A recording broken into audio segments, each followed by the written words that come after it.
반갑습니다. 오늘 새벽부터 이제 큐티를 좀 같이 나누려고 해요. 계속 교회에도 나오기가 힘들고 말씀 생활이 어려운 것 같아서 하루하루 매일이 큐티를 어떻게 할까 조금 도움이 주고 그 내용을 미리 알고 큐티 책을 보면 좋을 것 같아서 이렇게 영상을 찍게 됩니다. 어른 같은 경우는 매일 성경 순 아니면 일반 매일 성경을 보면 되고요. 청소년들은 청매, 어린아이들은 어린이 매일 성경을 보면 될 것 같습니다. 오늘 3월 19일 목요일 본문 말씀은 마가복음 8장 1절부터 26절까지 말씀이에요. 어른들을 기준을 잡으면 1절부터 26절이지만 아이들은 조금 더 적을 겁니다. 오늘 전체적인 내용을 보면 세 가지 사건이 나오게 돼요. 먼저 1절부터 10절까지의 말씀을 보면 예수님께서 또 한 번의 기적을 일으키세요. 급식 기적. 전에 오병이어 기적을 일으켰다면 이번에는 4,000명의 사람들을 먹이는 사건이 나오게 돼요. 근데 전에 오병이어 사건과 조금 다른 것은 무엇이냐면 이번에는 예수님께서 먼저 이야기하세요. 야, 이 사람들을 어떻게 먹여야겠냐라고 먼저 그렇게 이야기하세요. 그때 광야에서 어떻게 떡을 얻어서 먹일 수 있겠습니까? 라고 이 제자들이 바보 같은 대답을 해요. 왜냐하면 얼마 전에 그 오병이어 사건을 통해서 이 광야에서 먹이는 사건을 경험했잖아요. 그렇다면 이 제자들은 예수님께서 직접 먹이시면 되지 않겠습니까? 라고 이야기를 해야 되는데 그것을 하지 못해요. 그래서 예수님께서 다시 한번 이 제자들에게 말을 해요. 떡이 몇 개 있느냐? 너희에게 떡이 몇 개 있느냐? 라고 그렇게 물어보세요. 이게 전에 오병이어 사건 때도 너희에게 떡이 몇 개 있느냐? 라고 그렇게 물어봐요. 그럼 이쯤 되면 이 제자가 그것을 깨닫고 지난번에 몇 개 있느냐 물어봤을 때 기적을 일으켰지? 그러면 이번에 또 기적을 일으키시겠구나 라고 생각하면 되는데 제자들은 생각을 못하는 것 같아요. 제자들이 떡이 7개 있다고 이야기를 해요.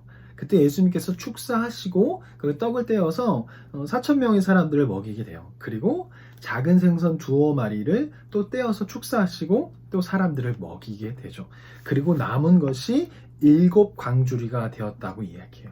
여기서 7개 또 7광주리가 남았다는 것은 우리가 7이라는 숫자가 완전한 수고 충만한 숫자라고 저번에 이야기를 좀 드렸었어요. 설교 때.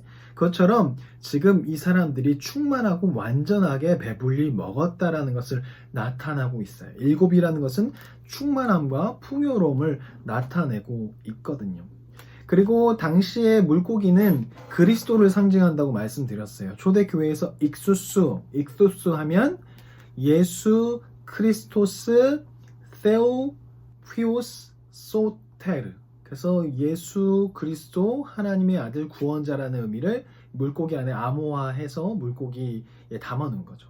그래서 물고기는 구원자 예수 그리스도를 나타나는 것이고 떡 7개는 충만하고 완전한 하나님께서는 예수 그리스도를 통해서 그렇게 충만하게 먹이신다라는 것을 나타나는 것이죠.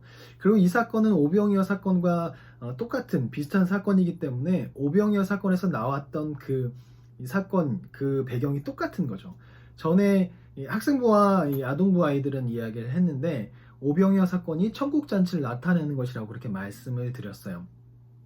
50명씩 100명씩 앉은 것은 당시에 쿰란서라는 그 서에 보면 50명씩 100명씩 앉아있는 모습, 그들이 나중에 종말 때 구원의 날에 메시아와 함께 50명씩 100명씩 앉아 식사하는 장면이 나오기 때문에 사람들은 50명씩 100명씩 앉아서 먹는 모습을 보고 이분이 구원자 메시아, 예수님께서 메시아라는 것을 알 수 있었다라는 것을 이야기 드렸어요. 오늘 이 사건도 마찬가지예요.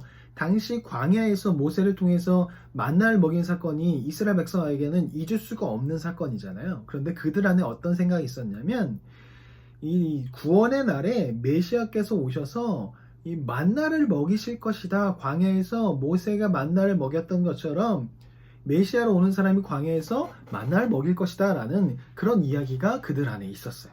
지금 예수님께서 광야에서 먹을 것이 없는 곳 가운데 사람들에게 먹을 것을 먹인 사건은 그 만나 사건을 기억나게 했을 거라는 것이죠. 즉, 이 사건을 통해서 이 글을 읽는 사람들 또 나중에 그것을 떠올린 제자들은 역시 그때 이 하나님의 아들 예수님께서 천국잔치를 벌이신 거구나 라는 것을 이들은 알 수 있었을 거라는 것이죠.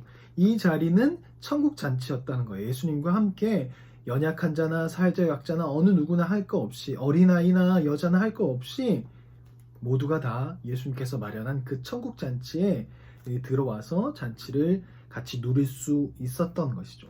그리고 그 다음에 11절부터 바리새인들이 와서 표적을 구하는 일이 벌어져요. 예수님께서 이 바리새인들이 예수님께 와서 이야기해요. 근데 성경에 보면 바리새인들이 나와서 예수를 힐난하며 그를 시험하여 하늘로부터 오는 표적을 구하거늘이라고 나와요. 근데 이에 예수님이 거절하세요. 그 이유는 이 바리새인들이 예수께서 표적을 하는 걸 보고 물을 갈아탈까 줄을 갈아탈까라는 생각도 했을 거예요. 이들은 지금 로마 정부와 조금 붙어서 그렇게 활동을 하고 있었거든요. 그런데 로마 정부가 마음에 들지는 않아요. 그들이 힘을 빌는 것 뿐이지. 그런데 표적을 계속 행한다고 하니까 어쩌면 이 바리새인들도 제자들이 생각하는 것처럼 정치적인 메시아, 승리해서 이스라엘 전체가 전 세계를 지배하고 로마를 물리칠 그 메시아를 생각하고 있었던 것이죠. 그래서 바리새인들은 예수를 시험해서 이 사람이 정말 그 우리가 생각하고 있는 승리자, 로마를 무너뜨리고 이스라엘 새롭게 할 그 메시아가 맞는지 시험해 보려고 한 것이죠. 그래서 맞다면 예수께 줄을 타서 물갈이 하려는 것이죠. 로마 정부에서 예수께로. 그런데 예수는 그것을 알아차리고 그들에게 표적을 보여주지 않으세요. 그리고 다시 한번 예수님께서 제자들을 향해 제자 훈련을 하시게 되는데 제자들이 떡 가져오는 것을 까먹어서 참 이 제자들이 바보 같아요. 아마 이 글을 읽었던 사람들이 참 재밌었을 거예요. 초대교회 사람들이 자신들이 생각했을 때 어마어마한 그 12사도가 정말 바보 같은 모습이 참 많이 있거든요. 그런데 지금 많이 변한 거 보고 참 예수님은 대단하시다고 생각했을 텐데 이 제자들이 떡 갖고 온 걸 잃어버려요. 그래서 예수님께서 하는 말씀이 자기들의 움찔해요. 예수님께서 이 바리새인의 이 누룩과 헤롯의 누룩을 주의하라라고 그렇게 이야기해요. 이 말은 좀 전에 얘기한 것처럼 바리새인들은 표적만 구하고 진리를 보지 못하고 있다. 그러니 그들이 하는 것을 조심해라. 너희도 그렇게 생각하고 있지? 바리새인이나 너희나 똑같아. 그러니까 그렇게 생각하지 않도록 나를 정치적인 메시아, 승리자로서 생각해서 정치적으로 이용해서 무언가 어마어마한 세상이 우리 세상으로 돌아갈 거라고 로마가 무너뜨리고 이스라엘 세상을 정복할 거라고 생각하고 있지 그렇게 생각하지 마. 그런 거 아니야 라고 조심하라고 그렇게 이야기해요. 그런데 이들은 바보같이 떡 안 갖고 온 것 때문에 혼날까 봐 서로 수군대죠. 그것을 예수님께서 아시고 이것에 대해서 이야기해요. 야, 니네 아직도 깨닫지 못하니? 야, 5,000명 먹였을 때도 몇 바구니 걷었는지 생각해봐. 그리고 7개를 떡을 먹인 거 생각해봐. 7이잖아. 그걸 보고 좀 제대로 좀 봐라 라고 그렇게 이야기하는 거죠. 천국 잔치가 벌어진 것이잖아. 정치적인 메시아를 보지 말고 지금 그 나라가 어떤 나라인 줄 봐라. 그리고 내가 어떤 사람인지 제대로 알아라 라고 그렇게 이야기해요.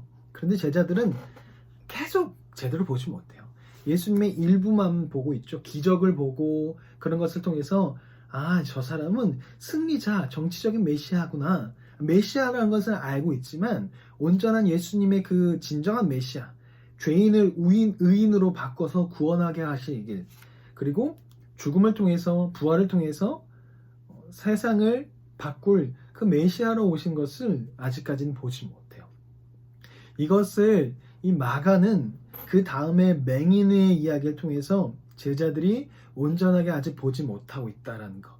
맹인이 눈을 뜸을 통해서 첫 번째 사람들을 보게 되지만 나무와 같은 형상을 보는 것처럼 제자들이 지금 예수님을 보고 있지만 만나고 있지만 알고 있지만 아직 실제적인 그 예수 그리스도의 부활 후의 그 예수 그리스도의 모습을 아직 보지 못하고 있는 것을 나타나기 위해서 이 이야기 다음에 맹인의 치유 이야기가 나오게 돼요. 우리도 마찬가지입니다. 예수 그리스도를 우리는 나도 모르는 사이 이용할 때가 참 많이 있는 것 같아요. 나의 기도를 들어주지 않으면 예수님은 안 계신 분. 그러다 보니까 우리도 어느샌가 바리새인처럼 되어버렸어요. 그러다 보니까 간증 집회 이야기만 자꾸 듣는 거예요. 무언가 얻어지는 이야기, 무언가 승리한 이야기, 무언가 자꾸 기도에서 들어진 이야기만 자꾸 들으려고 해요. 그런데 실제적인 우리의 삶에는 그런 일들이 많이 벌어지지 않죠. 그러다 보면 예수님은 정말 안 계신 건가? 하나님은 안 계신 건가? 하나님에 대해서 예수님에 대해서 오해하게 되죠. 예수님은 기적을 나타내는 분이시기도 하시지만 예수님의 진짜 모습을 우리는 알아야 할 거예요. 예수님의 일반 아주 일부의 예수님만 알고 있다면 우리는 더 많은 예수님에 대해서 좀 알아야 할 거예요. 오늘 말씀을 통해서 나는 예수님을 과연 어떻게 알고 있는가라는 것을 조금 생각해보고 예수님을 바로 알아갈 수 있는 우리가 되었으면 좋겠습니다. 자, 그러면 내일 또 다른 이야기, 마가복음 8장 27절부터 예수님이 순환에 대해서 이야기하고 베드로와 예수님이 싸우는 사건이 나오는데 그 사건을 내일 한번 또 만나보도록 하겠습니다. 자, 그럼 큐티 잘 하시고 오늘도 화이팅입니다. 자, 안녕. 안녕히 계십시오. 어른들이 계셔서 안녕히 계십시오.